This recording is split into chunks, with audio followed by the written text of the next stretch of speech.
Kosher Wine Podcast with Dr. Kenny Friedman and Rabbi Yisroel Bernath. Hello, Kenny. It's so good to be together. It's great to be together, and for what a special occasion we have here with Rabbi Chaim Hillel and with Levi Chitrik. I said that right? Yep. I was so nervous about that. I went over it a million times in my head. Try saying that 10 times in a row. It's not so easy. Yeah. Well, you're over that hurdle.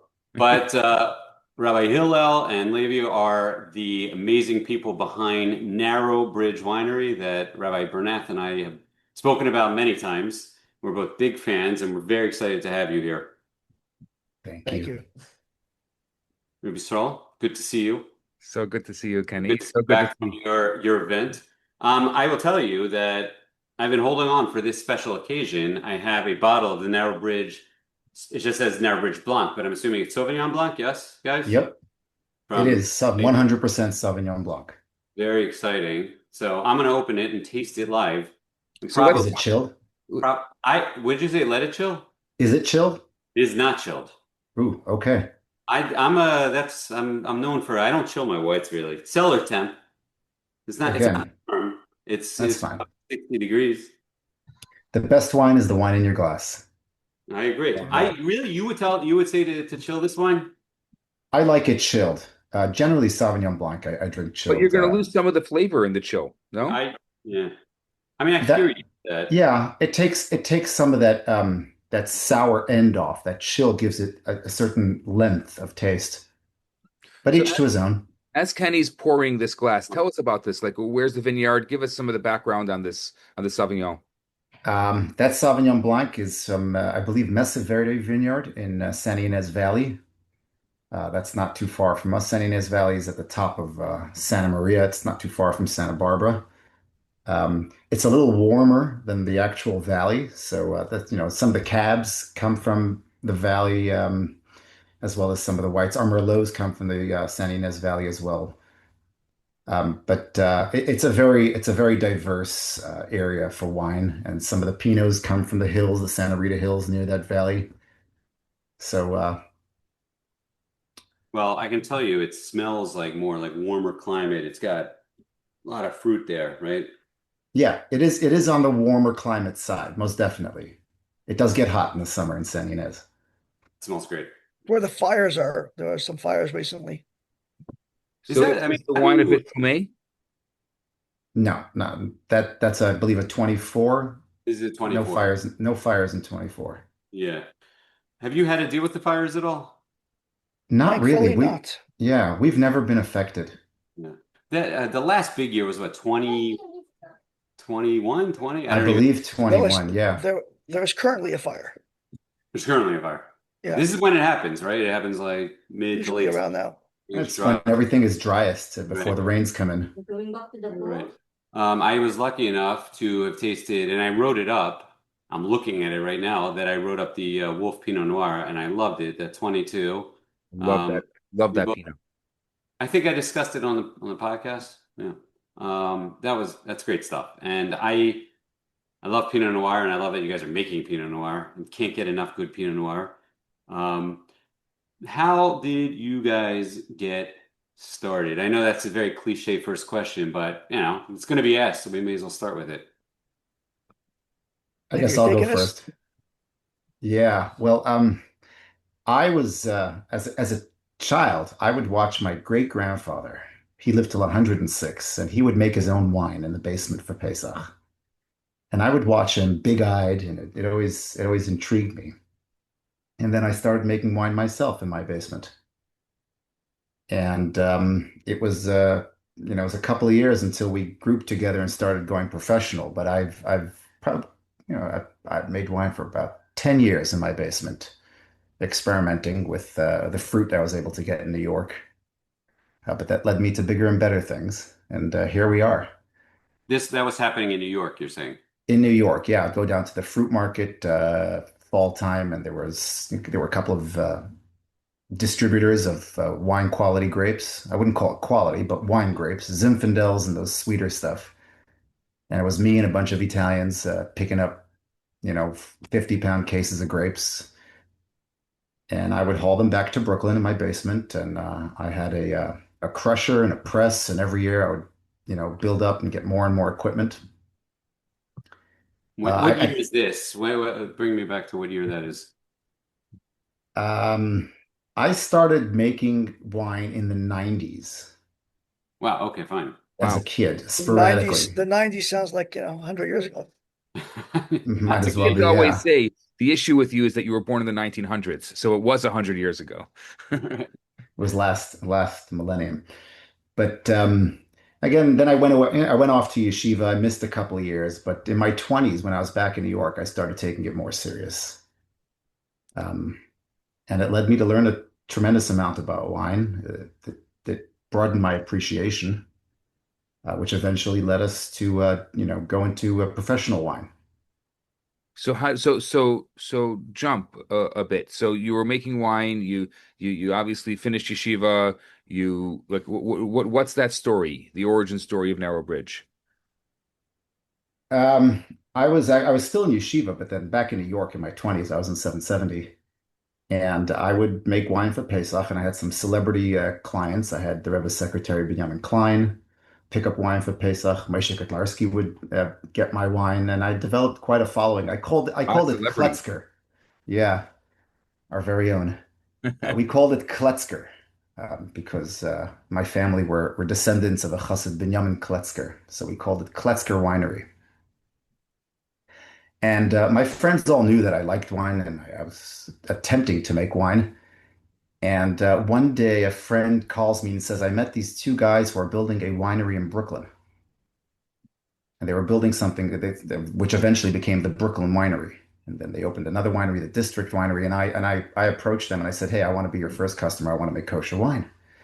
And they were more than willing. And we did 2 years of kosher wine with them. And it was there that it was near the Williamsburg Bridge. We were searching for a name. We were sitting on a bench, a friend of mine and I. And he says, why don't you just call it Narrow Bridge? We're near the bridge. And we all know the world's a narrow bridge. So it was that first year, 2010. We're about 6 or 7 guys. We all chipped in. We made 3 barrels of wine. We made 2 cabs and a cab franc.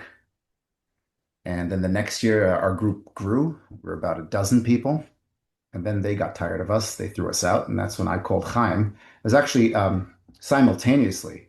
I met someone out in West Hampton Beach and says, hey, my son's a winemaker and he's interested in making kosher wine. And I called Chaim, told him about it. And he says, hey, is that the same person I'm talking to? And we moved our production to California then. And Chaim and I have been partners ever since. And we've been making and drinking great kosher wine. You knew Chaim before? Chaim and I are related. Chaim's married to a cousin of mine.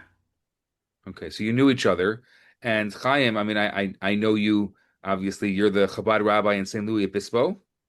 But And so I am fascinated by obviously a Chabad rabbi getting into the world of kosher wine and making wine and this production. I was fat when I heard about it initially, and I know there's a few other Chabad rabbis right. in the kosher wine business. And so, how did that happen? Like, what's your story? So funny enough, very similar to Levi, I grew up in Montreal, and my grandfather would make kosher wine for Pesach. In fact, he was taught the secret of making wine by a famous chassid in Montreal. His name was Peretz Muchkin, and he was the winemaker of the Chabad community, for Pesach, a special kosher wine. And then I don't think his kids were interested in continuing. So he told my grandfather, you're a teacher, they don't pay you enough. Let me teach you a side gig, a side hustle. And he learned how to make wine. And I grew up like going to my grandfather's basement and smelling the smell of the cellar. And as a little kid, I guess this is before you know things changed. It was my job to fill up the wine and bring it to yeshiva so people can drink wine. And he was the camp Gan Yisrael rabbi, but he also would supply the wine for Gan Yisrael. And to call it wine is, it was, people call it Rabbi Gurkov's gasoline. I remember that So wine in camp. yeah, And Did that's why you I did grew you up. press And the grapes? Like you have the story of like cutting the no, toenails I would and see him. No, I would see him. He had like a small press in his garage, and he would do it himself. And as he got older, his son would help him, my uncle. But I never saw the process. I just saw like the finished product in a barrel, and you would dip in a pitcher, dip it in, and in order to keep the sediment out, so the pitcher was, I would say cheesecloth, but it actually wasn't a cheesecloth. It was probably a Pantyhose, and you would dip it in and fill up the bottle, recycled, Coca-Cola bottles or recycled grape juice bottles, and that's how we drank the wine all year, kiddush. So growing up, that's what I thought wine was. And fast forward to 2009, I moved to San Luis Obispo, and you'll do research on where you're living, and it's like there's olive oil that it's famous for. It's famous for wines, and I never thought like I would be part of that wine scene. I remember reading about the rabbi in Napa Valley making wine, and it was interesting, but I never thought it would actually turn into something. And then one day, in 2010, I believe, I got a call from a Jewish guy, and he says, "Hey, you're a rabbi in town. I'm interested in making kosher wine. My dad wants kosher wine. Would you help me make kosher wine?" And I had no idea what that meant and what that so he entailed. was a local. He's a local, yeah. And I said, "I'm sorry, I don't think I can do it." And that was like right around harvest, which is, September, before Rosh Hashanah, Yom Kippur. It was also my second Rosh Hashanah. I was just so overwhelmed with learning how to run a service. And then I went back to New York for Simchas Torah. It took me a few years to get Simchas Torah up and running by us. So I went to New York and I walked into Shul, and Levi's there. And Levi says to me, I just met a guy and his son makes wine by you. And I said, one second, are we talking about the same person? Like, how small is the Jewish world? And Levi said, "What did you tell him?" I said, "I told him no." So Levi's like, "Why'd you say no?" I said, "I have no idea. I don't know what it entails." Levi's like, "I made kosher wine. I've been doing it all these years. I'll walk you through the process. I'll tell you what's kosher, how to kosher." I said, "Okay." I went back to California after Simchas Torah. I drove to the winery, it was in its old location. So it was like about a 40-minute drive. And I said, "Hey, I'm here. Should we make some wine?" And that was the first year we did sort of a collab. No, nothing fancy. And then Levi tasted the wine and said, "Oh, this is good stuff. Let's actually start producing our bridge." So that's how it started, 2011 or 12. And ever since we took a break a few years, but we've been producing, in collaboration, some good wine, if I may say so myself. It's great wine. It's been on my radar. I think back, like I'm trying to think of when it would like got on my radar, and I had heard about it, and I couldn't seem to get my hands on one right away. I mean, how long has it been? How long ago would I have? How long ago would it have come across my desk, so to speak? It was like 5, 6 years ago. Does that make sense? Possibly. I mean, Yes, we've and been I'm like, producing since 2010, so right. Okay. Well, I don't know. It probably, if I'm saying 5, 6 years, it's probably longer. But No, I was we were originally mostly, was mostly family and right, friends, and and local, I guess, right? Or right, most like right. right. I wasn't getting it across to the mid-Atlantic, the wasteland of kosher wine over Exactly. here. By the way, I should introduce my Chabad chops, but my Zaidi was a Nezhiner, so I'm just saying. Uh, No, my mother's side, but whatever. Anyway, it He's still counts. Gej. it's my mother's side too. My father's side, I'm Yemenite. There you So go. So there we go. I don't want to be left out here. That's all I'm and saying. Nezhiner, that's the first I've ever heard someone refer to himself as a Nezhiner. right. You're Chabad, but not Lubavitch. Nezhiner. Chabad from Nezhin. Yeah. Yeah, that's where the The Mitzvah is OG. buried. The OG. I'm gonna taste this. So I'm just gonna make a bracha. Baruch atah Adonai melech haolam borei pri hagafen. Amen. Amen. Kenny, give us the live. I'm gonna let you. I was gonna say you guys carry on for a second.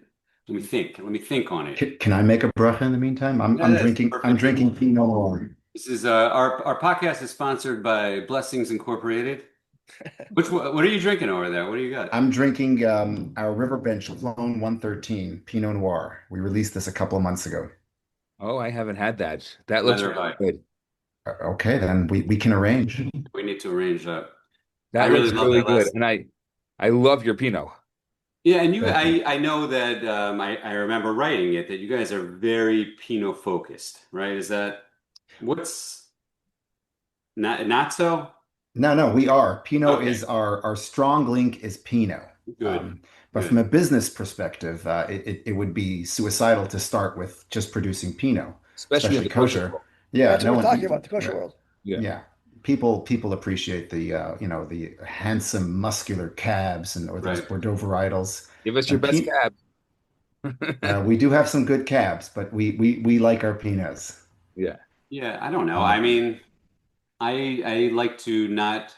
I would say that I wouldn't sell the kosher keeping community that short. I think there's obviously room for growth, and yes, Cab and I get it all. I hear it all, but I definitely have seen more movement to whites and bubblies and even lighter style reds, and I don't know. I mean, I think if that's your specialty, and you're getting great produce and whatever, and you're great at it clearly, then let's do it.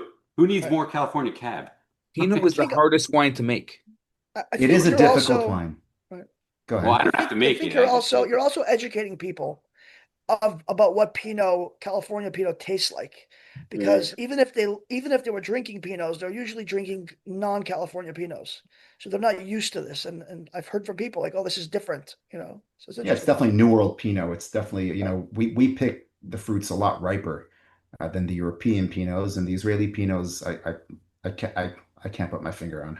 Right. right. So that should, I mean, that's almost a selling point. It's a good crossover drug, so to speak, for because it's not right. It's some very light European Pinot. It has real body to it and depth to it. So maybe that's yeah. Anyway, I love The, it. Amen. the Oregon Pinots have become really popular. I mean, there are even a few kosher Oregon Pinots.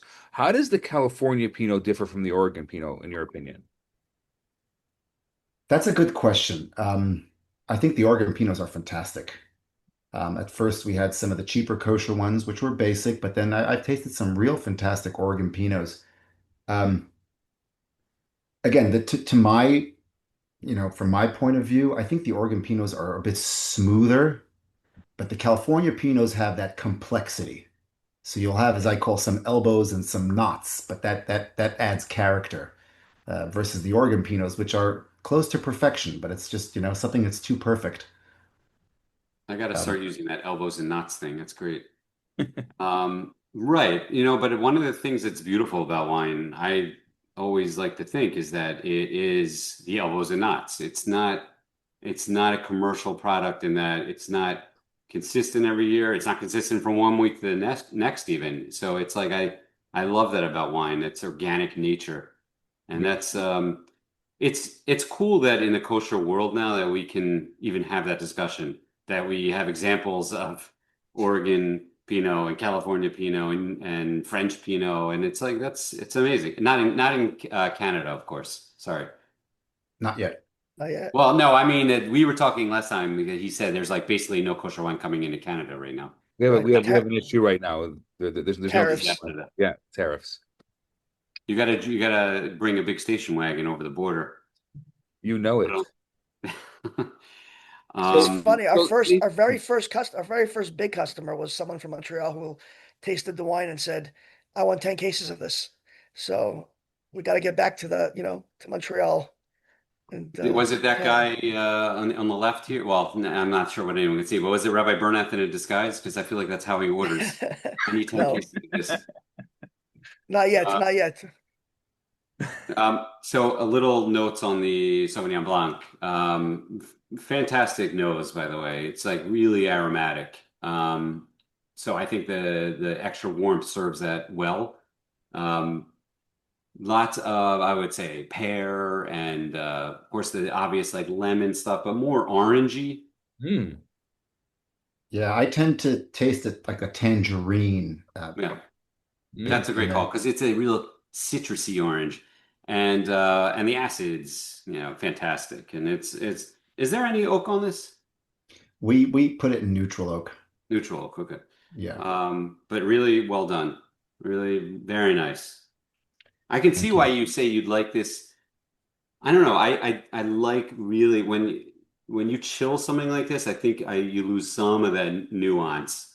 Because this is not there's more depth to this, and I think you lose a little bit of that when you chill it too much, at least. So it's just For me. sure. Yeah, no, I Yeah. see that. I see that. I like to get rid of that acid bite, and when Hmm. it's chilled, it sort of it rounds it out. Right, rounds it out, right. So that's something. But great job again. You guys are, I think, 3 for 3 now with my tastings. So, Appreciate that.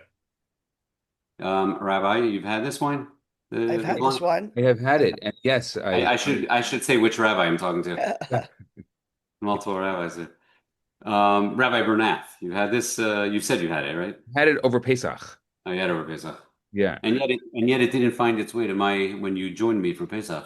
I I guess know. you, yeah. I know. Mm. I Oh, know. we'll take that up later. It's a good sign. It means he finished it. He just wanted I to. know that, but you should have shared it with me. Is the point? I shared That's some other Where were you together for Pesach? undisclosed location. somewhere on Earth. We just Uh, happened to coincide. We were like strangers in the night, and we crossed paths. that's right. That's right. I mean, I don't care saying if the rabbi was there. We were I've we were always in Orlando. I don't. I think it's far enough out now that the statute of limitations is run out. I don't like people knowing where I am ever, but my wife is always like, I do use like social. I'm a social media guy for all the wine stuff I do and whatever, and she's like forbids me from putting a picture of me in front of a palm tree in like Orlando, Florida, like because the last thing she wants, which I agree with, is anyone then saying, "Oh, hey, I'm here. Why don't we meet up?" That's exactly why I'm on vacation. We did drink a really nice California wine together, though. Are you asking me to remember what it was? Oh, yes, it was the Oh, Four Gates. It was thank the you. Four Gates. Of course, Four Gates. Merlot, right? Yes, what year?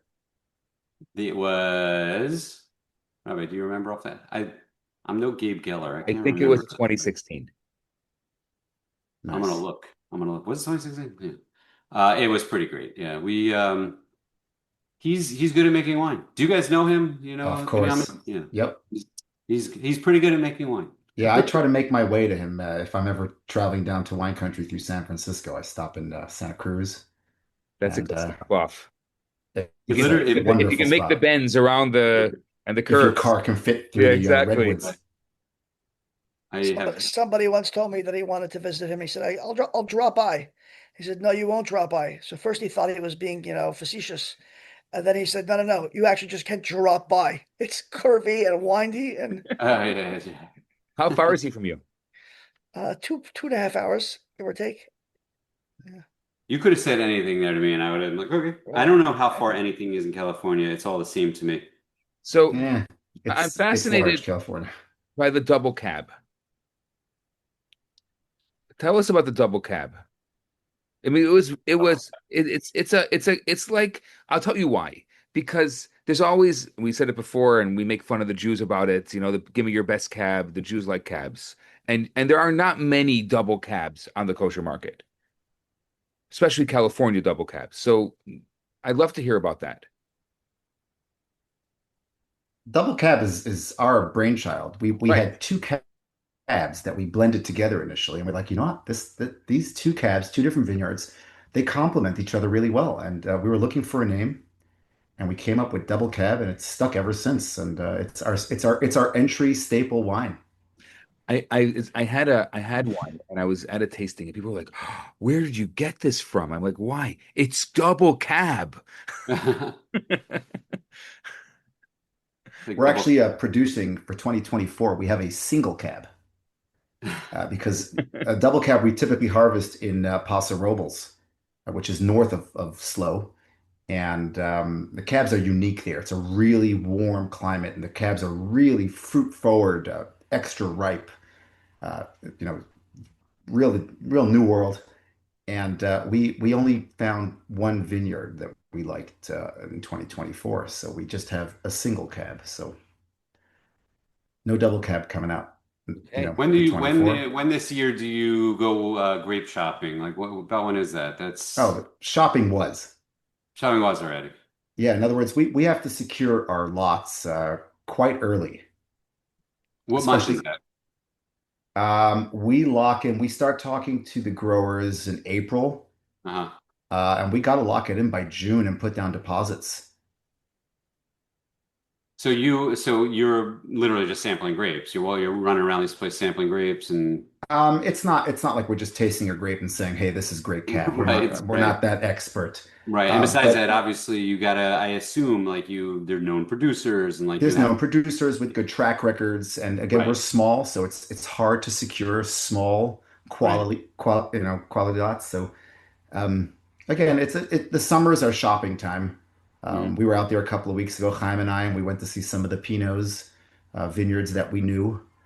Yeah, So I know yeah, the at last this one was point, in everything Santa is locked Maria. in. The last one I had was in Santa Maria. Where is this one from now? Where are you looking? We went to see a lot not too far from the winery, a couple of miles down the road in San Luis Obispo County. Edna Valley, I think it was. Yeah, Yeah. right at the border of Oh, Edna Valley before the drop. right. Tell me a little bit about, I mean, I know something about it, but I guess, it's the wine nerds on this that listen to us like hearing these things. What's the topography or the geography of what makes, SLO or that general area like special and unique? And also, second part of the question is, I know that it's well known for Pinot, but it's also known for Cab and Syrah, I think even, and like that's an interesting type of environment to be able to like, because you'll see, you'll Oh, see Pinot Chard, what Pinot Gris, something like that, but not also well known for some of the more muscular red grapes. I'll let Levi answer the question. Just to preface that, I think this your second question is, does the county has such a huge microclimate. Like you can literally drive 5 minutes and the temperature drops by 20. So I think that answers the question why there's so many different varieties. But I also think that obviously, as Jews, we believe that the spiritual you know affects the material. So I'd like to say, because the Jewish community is so beautiful and Chabad is so amazing, so it Love affects it. the grapes. That's the spiritual answer. The actual answer, I'll ask Levi to. There's a Chabad I rabbi love that. talking. That is the actual answer. That is the Yeah, I mean it's quite simple. We harvest mostly in SLO County and Santa Barbara County. Santa Barbara County has the Santa Maria Mountains that align not from north to south, but from east to west. So you have that cool ocean breeze. So you have that part of the valley that really never gets too hot. So that's where the Pinots grow. You have the Santa Rita Hills as well. But then you have other nooks and crannies like the Santa Ynez Valley, and we harvest cabs in Happy Canyon, which has real warm afternoons, but it allows everything to cool off at night. It's never warm at night. Um, and same with the Syrahs. We don't do too much Syrah because it's not our area of expertise, but there's a lot of great Syrahs in our area. Shira Winery, we right. harvest in the same areas. We've heard it. We've Um, heard of them. yep. We used to work together when we were all at CCWS. We were all under the same roof. We're You were doing part of that custom cars same together. Yeah. clever, right? Right. Famous. Yeah, but they moved south. They're in Oxnard, and we moved Right. north into Slow. Right. So By again, the as way, Chaim said, the, go ahead. the one thing I've absolutely learned tonight is I didn't know anyone actually called it slow. I was curious about that. I don't know. What do I know? I don't want to say the wrong thing. But you Locals guys call refer to it locals as call it slow. slow. All right. That's a shul that I should probably get your shul. I should get like a partial membership to. Absolutely. Anytime. Always welcome. I like the way you lead, Rabbi. He leads slow. There you go. We'll put in a drum roll for that in post effects. So what do you have on the agenda coming up? Like what you said you have the single cab, and I imagine 26 will bring a half cab.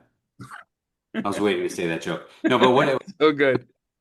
but what else do you have what else do you have coming up? Anything different with doubling down on Pinot? What are we doing here? We have a couple of nice things, and Chaim can definitely elaborate. But we had a couple of years ago, we got a great cab from Happy Canyon, and it's not available every year, but we got it again, and it's coming out in 2024 vintage. We call it our Hirsch cab. That's our flagship cab. That's a real heavy Napa style cab. So we'll have that coming out soon. And then, we like to be creative with one of our batches each year. The other year we put out a TSM, which was a Tanat Syrah Morved, Right. which was a big hit. And we have another two varietals that we mix together, a Malbec and a Petit Verdot. Interesting. We still don't have a name for it, but it's a great blend, and we're excited about that. That should be some kind of contest to come up with a Be name for the that. That's a very MVP cool instead of the MVP. Yeah, Chaim says that sounds like a minivan. It does sound like a minivan. You're right. Um, feel like you mentioned to me once about a story behind the Hirsch and Wolf line. Yes. What do you, Yes. let's hear it. Chaim, you want to Sure. elaborate? So my wife and Levi are cousins, and they grew up with their grandfather, who was a real, really special man, learned, successful. He was actually one of the first. He was the first Chabad shliach that the Rebbe sent to Brazil. And then eventually he came back to America, came back to New York and built a business. So he was a very strong force in their life, like family get-togethers every week, every Shabbos. So when we produced this wine, it was really good. And Levi said, this reminds me of Zeta. It's like, I want to do the honor and call it Hirsch. So we did that the first year of that cab. And then the following year, my wife's my father-in-law's father had passed, and his name was Zev Wolf. And Levi said, "Look, we honored this grandfather. Let's honor that grandfather," and we called it Wolf.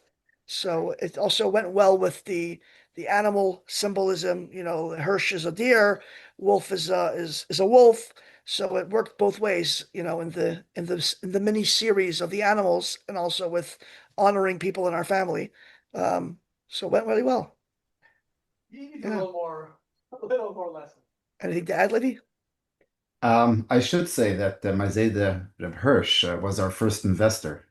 I don't know, was he still around when we started making wine? When I was making wine in my basement, he would give me a couple of bucks for grapes and equipment every year, and he was always my biggest fan. So it's a great way to honor him. Wow. I know you guys, you're very focused on the people you deal, the customers you deal with and whatever.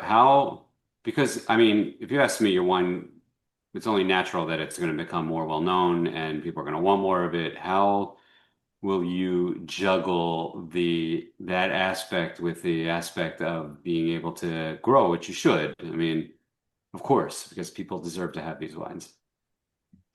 Yeah, I mean, at first we knew all our customers. We were a group, and we would engage personally with each one. But growth comes with, I guess, some dilution. And there's lots of customers we have today who don't know us personally. I would love to know them, I you just know. to cut, sorry to cut. I just remember like we'd get an order and Leahy would message me, "This is the guy's name. Do we know him?" And I'd be like, "Yeah, he's a friend of this," or like, "Do you know him?" "Yeah, it's a." And then like the first time we both didn't know who they were. We're like, "Whoa, okay, we finally people outside of our circles are learning about the wine." It was such a good feeling to know that. It's a Yeah, landmark. generally, sharing wine is something very personal. When you share a wine with someone, it's not a typical transaction. It's something happy. Everybody loves a glass of wine. Yain mesameach. It's something that brings people together. And I think Chaim can elaborate more about how our wines in SLO have brought a lot of people into sort of, re-engaging with Yiddishkeit now that there's a kosher local wine. We work with a couple of consultants who have been out of touch with Yiddishkeit for so long, and this wine sort of, brings them back in and reignites their connection to Yiddishkeit. It keeps me. Awesome.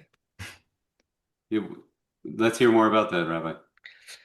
Yeah, like Lady mentioned, one of our consultants. I mean, he was not involved for many, many years, and recently, first of all, his father reached out to me and said, "Thank you so much for what this kosher wine production has just brought him back so much into asking questions about Yiddishkeit and wanting to know more."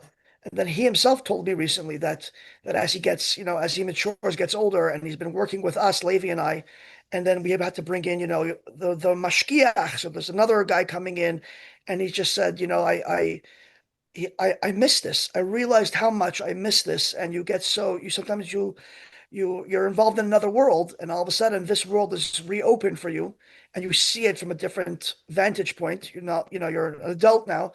And he told me straight up, like, he came to my son's bar mitzvah exactly a year ago, and he said, um, wow, like, I wish I had more of this. And that's just one example of many people. I've had people walk into the winery while I'm there doing work, and we share space with the non kosher end of it.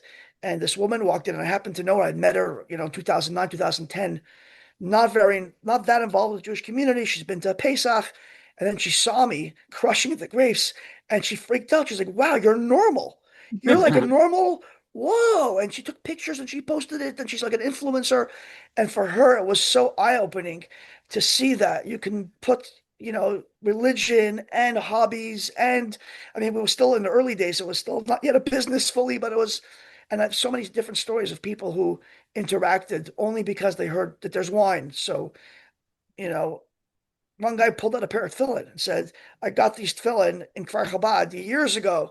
I make barrels now. It was just so interesting how many people because it's a little different.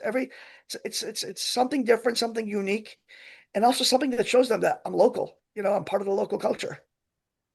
Chabad, where you are, it's a lot of college. It's primarily college focused. I mean, it's a huge county it's very, very spread out. So when we moved, my wife and I, we said, let's see how this plays out. And over the years, the college community just got bigger and bigger and bigger. We're hosting about 150 students on a Friday night these days. Oh. So 2 years ago, we brought down another Chabad rabbi to be focused on the northern end of the county. We're looking to hire a couple now to help us on campus. So it's definitely grown, but we're primarily 90% of our work is with college kids. I figure maybe you hired someone else because you need another hand in the winery too. Also, we're getting there. We're getting there. So, how involved are you, like both of you, in the actual making of the wine? I'm fascinated by this. Are you crushing the grapes yourself? So kosher wise, right? Because wine is such strict laws. If you're doing daf yomi, this is the daf yomi these days, this past week or so. They're so complicated and not complicated, but like everything pretty much needs to be done by someone that's kosher and Shomer Shabbos. And in San Luis Obispo, up until recently, with students that became a little bit more observant, that was me and my wife. There was no one else that could even function as a winemaker or doing the labor. So from the moment the grapes show up until the moment the grape is in the bottle, the wine is in the bottle, everything is done by myself and Levi. Like sometimes there's a lot of work, like bottling. You'll need like two sets of hands. Levi will fly in. Um, you know, all the toppings, everything that's done throughout the process is done by myself. It's a hectic time usually. It's always Rosh Hashanah, Yom Kippur, Sukkot. But that's the wine industry, and You're that's going back and forth, sulfuring the barrels, topping off the barrels. everything. How often are you Um, there?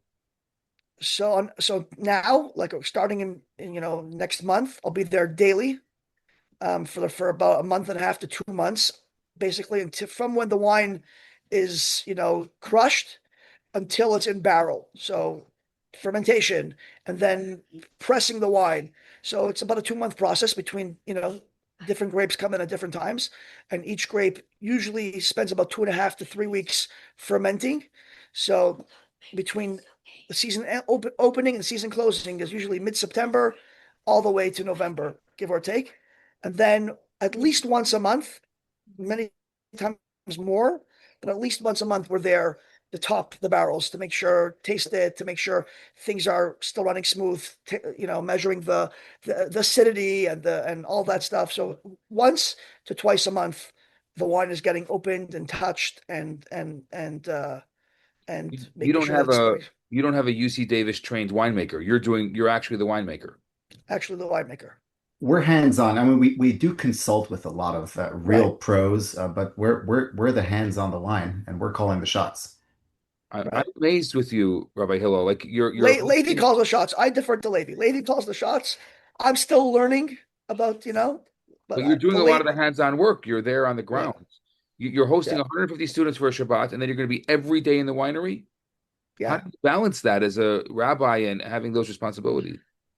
It's fun. You figure it out. I'm not, the beginning of the school year, it's a little bit harder, but then it peters out because it's once a month, twice a month that I'm on the winery. It's a couple of hours. It's not a full day. But the So harvest is usually coincide with the beginning of the school year. yeah, that's probably the hardest part And of Yontif. the ordeal. And Yontif, we've learned a lot, and especially with our consulting winemaker, we've taught him that some things are out of your hands and it's in Hashem's hands. And he's learned that. He looks at the calendar and says, 3 days versus 3 days of Sukkot this year. Ay vey. But you Yeah. know what? Hashem will pull through. So it's, you learn to let things happen. Yeah, it does get tricky with the Yom Tovim, especially at the beginning of fermentation. You got to be there at least twice a day to turn the Pump it must and over. things, but you know, you got to let some things ride it out. Oh boy, what Yep, it's real. You really have to leave things in Hashem's hands sometimes. It takes a lot absolutely. of amuna, I guess, to be able to do Yeah, that because it's like your whole year's thing. It's sitting there, and yeah, I mean, exactly. well, it's see, That's but what that's that's what was nice when we were next to the Weiss brothers. It was like they've been doing it a little bit longer, right, and look, they did it, we can do it too. all right, So yeah. right. Do you remember Chaim when they would camp outside the winery? Oh yeah. Wow. My very first event in San Luis Obispo, somebody called me up. I'm in town. I'm a speaker. You want me to come speak? I said, sure. And he showed up with these two guys. And I said, what are you guys doing here? They're like, oh, we camp out here. We make kosher wine and we camp out here. Little did I know that, we work side by side. It was pretty cool. It's They're 2009. amazing, Shimon and Gabe. Yeah, they're fantastic. They're Yeah, really those were good fun people. years working with them. We would cover for them a lot, and they would cover for us, and we learned a tremendous amount from them. And they're very innovative and gutsy, and I think we took a good cue from them. Right. Wow. When Did, is it? This is like around 2010. Is that what you're? 2009, 2010. Yeah. Yeah. Was Chaim David still around then, or he was already in Israel? Do you know Chaim No, David's? don't know him. Maybe you don't know him. I thought he was part Don't of that. know. That's I do know that the guy that opened Crave is an alumni at Cal Poly, but that's a different story. oh, right. Todd Right. Aaron. Todd Aaron, right. Yeah. He's an alumni of where? Where'd you say? Of the university that I'm at, Cal Poly. Oh, really? Is that right? Yeah. oh, I love this Jewish geography. Wait, by the way, it's what is the it's Cal Poly that's there? California Polytechnic University, but we're like San Luis Obispo, it's a mouthful. So San Luis Obispo became SLO. Hmm. California Polytechnic University became Cal Poly. Cal Poly, right. I mean, I didn't, yeah, I wouldn't, it's a good thing you didn't ask me what it stood for. I Right. know Cal Poly. I live in Atlanta, and here we have an individual here who's an alumni of Cal Poly. He graduated right before you got there, Chaim. And when he met me, he couldn't believe that there was kosher wine from SLO, and he became a big customer. He enjoys our wine, and he's really connected to it because he feels he has some, you know, vested interest there. Wow. That's right, you're in Atlanta right now. Yep. And Chaim, you're where right now? I'm in the Catskills. In Last the- Shabbos before I fly home. Right, because that's right. When I first reached out, and you were like, yeah, and you said it's actually 7 o'clock for us too, because you both be on the East Coast. Right. Yeah. Wait, what's the Atlanta connection again? I randomly live in Atlanta. I'm from New York, and I randomly moved to Atlanta with my family. I know a lot of people down there, but again, I'm not going to bore people with our Jewish geography. My wife's Um, going to be there next week. She's taking my daughter she's going to the high school. There's a new high school opening, and she's going to Oh, be yes, we do have a new high Nice. school. my Yeah. daughter. Oh, Yeah. well, she's always welcome here. Thank you. do you have any kind of events in Atlanta? Like, do you try to do any of that? Like, do you do any tastings there, or you just lay We low? do. We have a small wine crew, and we always get together and drink. We call a theme, like either Syrah or Israel or Pinot, Uh, and we all get together. Everyone tries to bring a unique bottle, like an RCC, right. RCC or Yeah. Rosh Chodesh, Yeah, that's right. Rosh yeah, Club. yeah, Rosh Chodesh Club. That's the right thing. We give Yossi Horowitz lots of shout outs. He's great. Yes, Lots he's of great. unpaid shout outs. I'm still trying to, I'm sending him an invoice. It happens to be, it was a brilliant idea. he used to give me a hard time about not starting one in Baltimore. And we briefly, another friend of mine and I briefly did something of the like, it was years ago. And then I realized it was a job for me. Like, because most of my friends don't have the kind of bottles that are worthy of these kind of things. So I was like, I had to bring all the bottles. So then I'm pulling, instead of one amazing bottle for myself, I'm pulling like eight amazing bottles for myself. I'm like, I'm not doing this anymore. And running around collecting money from people and things like that. What do I need headaches for? But it's a great idea. And it's a fantastic thing for, especially like small communities where like wines are hard to get and whatever. And your wine would be it's a perfect one because it's reintroduced people to these kind of wines from SLO. I mean, because people are not. There are some obvious kosher examples like Edna Valley. There's the Herzog, and there's other Santé Valley wines, and there's there's regional wines, but these are unique wines. And by the way, I wanted to mention the whole time I'm getting a lot of minerality here too, which I did not expect because that's more like cool climate stuff. So it's not all warm, not We all are warm. cool nights. Yeah, really, real like a beautiful wine. It's actually now that it's really opened up, it's What's the really, what's the alcohol content on that? well, I can 13 and a answer. half. Are you testing him? I looked at it. I'm 13.6, Oh, 13.5 or 6. six. No, actually, yeah, this year, 2024 was 13.6. Last year was 13.5. 13.5. Wow, So yeah, I mean, I guess it was a little warmer the I year. think that's pretty high for a Sauvignon. Yeah, it is. It is. But again, we pick it ripe. Yeah. We're very new world. Yeah, I it's don't even, great. we don't even attempt. We don't even But attempt to be, yeah, well, be what it is. I mean, you want to make the wine that these grapes are supposed to turn into, but like I'm saying though, I'm actually really surprised how nuanced it is, that it's not just like a real warm and like just all fruit. Not there's a ton of acid there, and there is even that minerality that you find in a cooler climate. So, I mean, yeah, what we find, tricky is to have a fruit forward wine yet with restraint, that's what you which is got. yeah, which is it's kind of an oxymoron, but Yeah, that's I would say that it really has a beautiful balance to it, and there's elegance to it, even though that it's very, very fruity, but it's elegant still. So, I yeah. mean, you're doing something right. Thank you. Yeah, we hope to make it mavushal by next year. Is, Well, when I don't when want do to you hear have that. any bushel? I don't want to hear that We'll have stuff. to siphon We off a couple wanna of bottles for you we beforehand. want to we want to change that. We're looking I to change the yeah, name of this. I get it because of course then you could use it at everything, but like for me, I'm like you're just risking this gorgeous wine by Haydu has some new, as he calls it, his mavushalizer machine thing, but he just put out a mavushal. I just wrote it up. Or not the. It Heirloom. it was the heirloom red, right? How is that? It's great. It's really great. Good I on mean, him. That's good. his machine works. He's like Willy Wonka, I think, or something, and Yeah. it's great. So yeah, no, I get it, and especially probably very much in your world, you really need official lines. I mean, you're running a Keurig organization and whatever, but I don't know, I always get afraid when things get under the cook a little. Yeah, it's definitely risky, and we hired a French consultant from Saint-Emilion who's an expert at mavushal. Really? Yeah.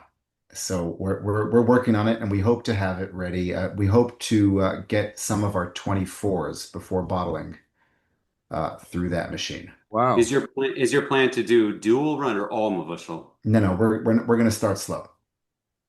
So dual, both. You'll make some of one, some Some of the meaning certain varietals or certain other. Oh, batches will got make it. mavushal. We're not going to do half and half like Capsanis has a mavushal and a Yeah. non-mavushal.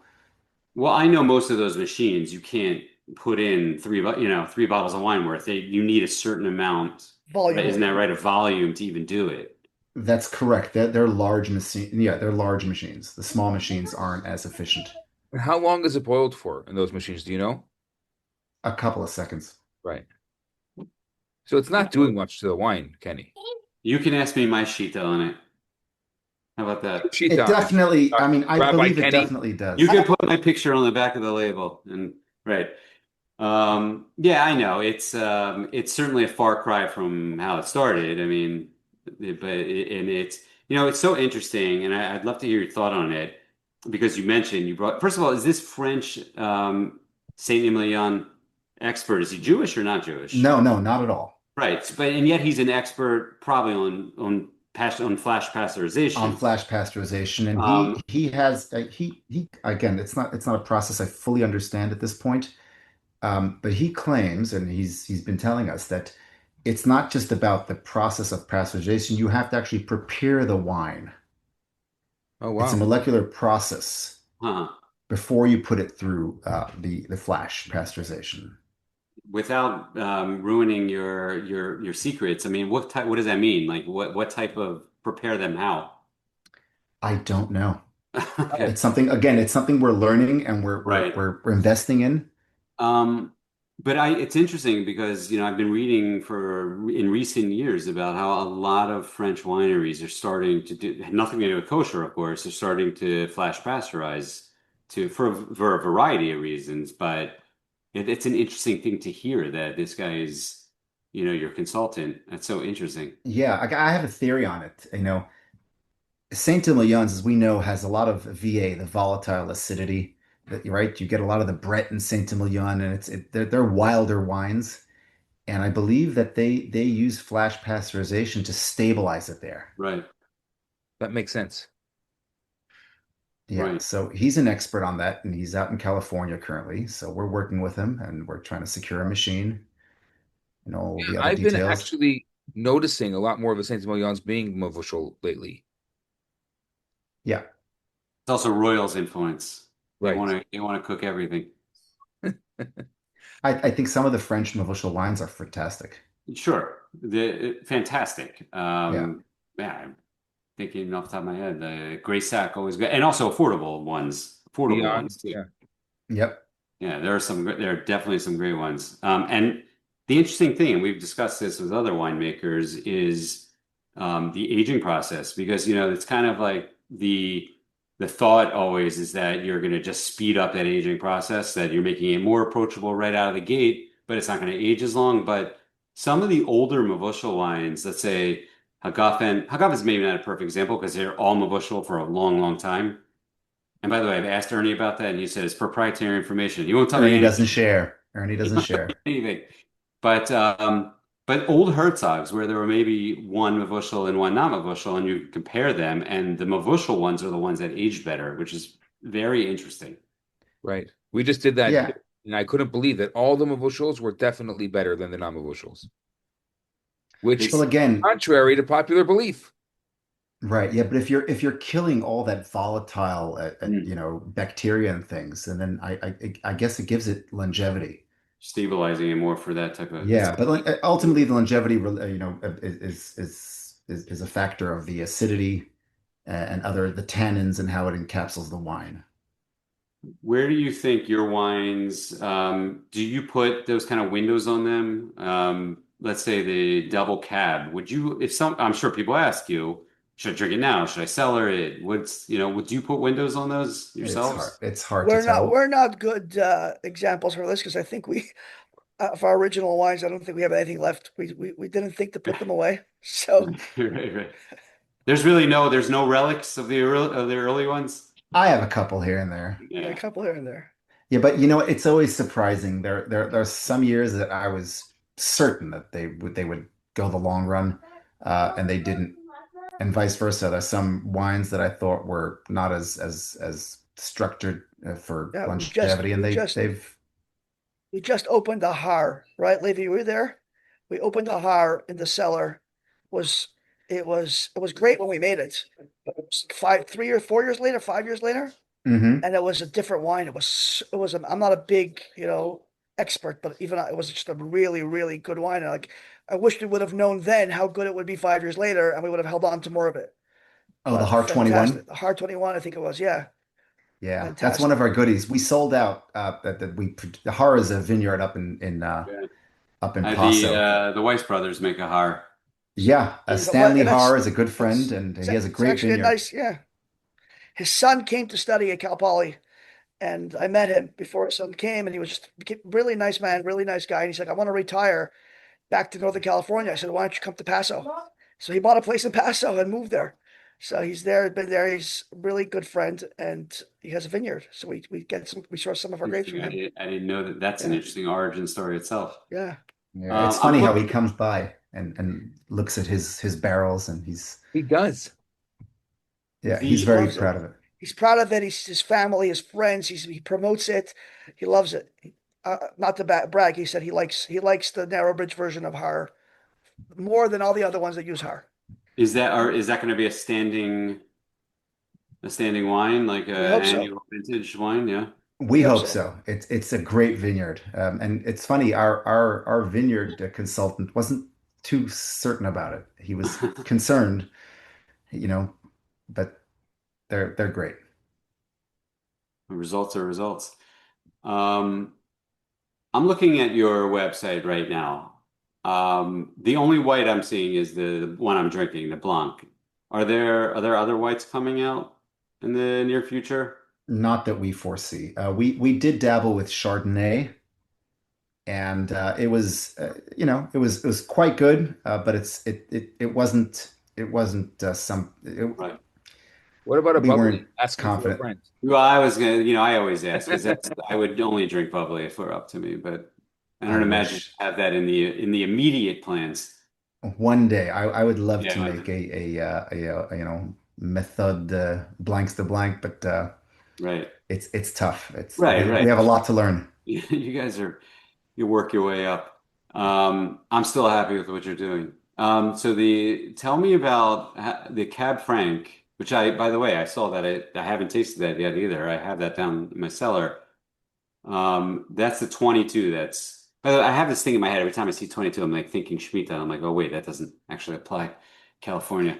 Um, what do is Cab Franc something you see doing more of, and why or why not? I love Cab Franc. That's the first one I ever produced professionally in 2010. I just love the grape. And a real true Cab Franc is unique. But I don't see ourselves producing more of it because it doesn't sell as well. How do People we are And get so out scared. of how People do are we get scared out of of it. Yeah, but how do we get our world out of just thinking cab all the time? And like I understand, like I tell people that all the time, like, oh, you don't want that, but like these guys are selling wine. They're a business. You run a business, you want to make money, so do they. Why should they make something? Oh, because that's your fancy that you want this specific thing. They have to sell wine at the end of the day. But how do we move from here to there where you can make those great Pinots or you can make Cab Franc and not worry so much that it's going to sell. It's because I get it. You have to sell your wines. Yeah. I think the Question. kosher market has to be more exploratory. People like to walk into the shops and they buy what they know. I like to walk into the shop and buy what I don't know. Right. But we're a small percentage, the four of us. I mean, it's Yeah. a small percent. Most people, like you said, it's the biggest reason I think is because no one wants to look stupid when they walk into a wine store.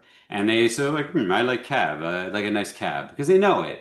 I So think more that's more tasting events. The more tasting events, the more we're out there. People explore it right. and taste it. And I I was in New York and I saw your TSM and I was surprised that you did a Tanat. So if the Tanat, which a lot of people don't know, you said it sold well, and I tasted it there and I thought it was fantastic. I'm curious why the Cab Franc wasn't doing as well. also Hmm. price point. Price point. The Yeah. Cab Franc is a much the retail is higher. So if I'm going to experiment with a wine, I'm going to go with the least less expensive one versus the more expensive one. Okay. And the TSM was also very approachable and very relatable. Yeah.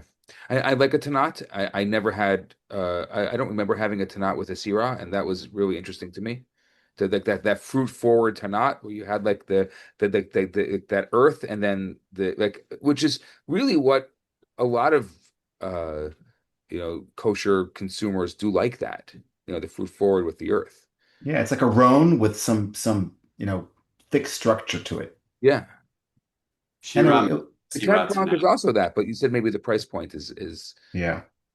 Um, yeah, Tanat is it's a great varietal, Yeah, and years ago, when I first got into the wine business, I went down to South America and I produced a kosher Tanat.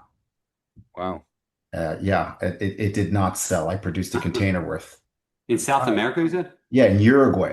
Tanat Wow. grows in Uruguay. And I went down there and made him a bushel. We did a heat press, Wow. and I had it shipped up to New York, and it really did not sell. It was a learning experience, I should say, but it was Tanat. See, those are the kind of bottles I want to get my hands on. That's Too very late. interesting. There's so, I mean, the non-kosher world has so many good wines coming out of South America, and the kosher world, not as much. True, true. I know there's only a handful of great kosher Malbecs, and I think Argentina has so much to offer. Yeah, I agree with you. Yeah, I mean, you need the people there too to do it. I mean, that's right. I mean, Yeah. You need the people being willing to invest the time and the money. you got to start a Chabad down there. I know there is one. I'm kidding, but it's all Chabad. We now that we know that great wine is produced out of Chabad energy. That's the answer. We That's the just answer. yeah we gave the secret away. Has it changed your Chaim, your shlichut? Has it changed your story, like financially or in your ability to think or think big and vision? Financially, for sure. Meaning it costs me more money now to buy wine because I can't The drink the wine that I started with now. I've been introduced to better wine. worst, You the can't worst go option, backwards. You can't go the worst option. backwards. But outside of that, I think first of all, like one of the things that like we do as Chabad is like, they say the famous thing when a Chabad rabbi moves to town, they buy a grave because they're going to be buried here. I don't know if that's literal. I don't plan on being buried there, but I think the idea is that you're a local. You're not someone that's here and that's leaving in 3 years when you get a promotion. So being part of this is the local culture. This really is the local, there's wineries everywhere. So first of all, I feel like I'm actually a native now. Like there's a part of me that's native to this land. Like Wow. and then on a personal level, like when I do sukkahs, I tell it to my kids and I tell it to people like sukkahs is real. It's Chag HaAsif. Like in my world, you're actually pressing grapes. My hands are purple when I come home. And this is what they did once upon a time in Eretz Yisrael. Like, I mean, even today, but like you're actually celebrating the season, which is very interesting, which I never thought, like especially growing up in Wow. Montreal, where it's winter all year round. So there's no season, right? So this is like, I don't know, just from a personal level, definitely changed my perspective a little bit. And I've met people that I would not have met otherwise. Yeah, it's just fascinating. Yeah. Can people visit the winery? Is it possible? As people can visit, we're open to visitors. I mean, usually tourist season is when I'm not that really there. Like in the summer, I leave, Right. so it's hard to. But we'd love to do something. I think Yisroel, we spoke about maybe doing something, Sukkot or something, where we'd love to have people come by and taste and speak So what does Sposted. it look like now, the winery? You have your own setup now, completely? No custom crush? The We're sharing space, so we share space with the non-kosher place. So those the kosher end of things where everything's sealed and double sealed, etc. And there's the non-kosher. So during harvest, it's very hard because it's busy in and out, and there's machines coming in and out and forklifts. But it's something we've had people come and we bottle. It's amazing. People love seeing, right? So a bunch of guys came up from LA once just to see bottling, and then they tasted from the bottle, tasted from the barrel, and it was just very exciting. I've had people come up, Chalamay trip. I want to do something different with my kids. It's 3 hours from LA. It's beautiful. So they'll come up, watch a crush, watch a press. It's different. They've never seen that before. So it could be fun and exciting. I could see a Yeah. bunch of our listeners, their wheels are turning right now. Okay. Yeah. I mean, my Yeah. wheels are turning right now. It's the one thing, like obviously living in Eretz Yisrael is amazing on every front, but like that ability to just drive 10 minutes and go to a winery and there's vineyards everywhere. It's so cool that you could live like the rest of the world in that way. Because in Maryland, there's plenty of wineries here, but there's nothing close by. I can't go to a winery and bring a picnic basket and have a glass of wine. That doesn't exist anywhere near here. So it's like that's awesome about California. Right. But Um, Lady and I have a dream of doing like a chef or a barbecue. I have a kosher food truck by me, like parking the food truck and then doing a day. That's one of our dreams, one of our gonna happen sometime in the near future. Yeah, and I should say the food is great. The food truck. It's parked on campus, right? Right. What is it? What's it? What name is that? The food truck? It's called Huh? What's Cooking Kosher. What's And one? what do you serve? Shawarma, schnitzel, falafel, sausages, pastrami sandwiches. Yeah. Who's the cook? Not you. I have two boys that I hired, and Ah, we rotate. And shout out if anybody's looking for a job. I'm looking for one more guy next year. there you go. We'll put out the Yeah, send in Absolutely. your CVs to Kosher Wine exactly. Podcast. I'll vet it for Exactly. you. Um, I would attend. I would try to attend that kosher food truck and narrow bridge wine event. That sounds awesome. Yeah. Everything in California, it's so when I go out west, I'm always like it just doesn't even look real to me. I mean, you guys are East Coast guys. It's like nothing here. It's like there's a strip mall, and then there's it's like I love listen. I love Baltimore, and there's a lot of real history here. I'm a history guy. California's beautiful. I I was mean, actually going to ask you, is it industrial? Like, what does it look like around the winery? Um, we're so the winery moved a couple of years ago from Santa Maria to San Luis Obispo proper. It's towards the end of the town, like How near far the is that airport. from your home? So 8 to 10 minute drive. Wow. I'm on the end of campus, which is one end of town. This is like the end of town, like the airport area. It's not industrial. There's not many industrial places in this it's a small town. Like you walk out of the winery and you look up and you're just surrounded by mountains. So like San Wow. Luis Obispo is famous for it's called the Seven Sisters, Yeah. seven mountains that are sisters with each other, and they're like that's when you walk out of my house, you see one sister, and the winery you walk out, you see like another like that's literally what you're looking at. You look at it's beautiful. It really is beautiful. Our We have a closest local vineyard is airport, within a mile. right? We have a local airport, so you can literally fly in, do some tasting for the day, and fly home. the Levy's done it. closest vineyard is within a mile, you said though. Yeah, Yeah. we some of our Pinots come from really down the road. All right, so not so urban over there. That's the I'm end of gonna town. It's the end of town. So you're But leaving nothing's urban town, and right? and all slow. right. It's amazing. Right. All right, well, guys, We have to visit Kenny. yeah, I was literally just gonna say it. I was gonna tell you to clear your calendars. I would love to come I'm visit. out there for any excuse. If there's something, I'm on a plane there.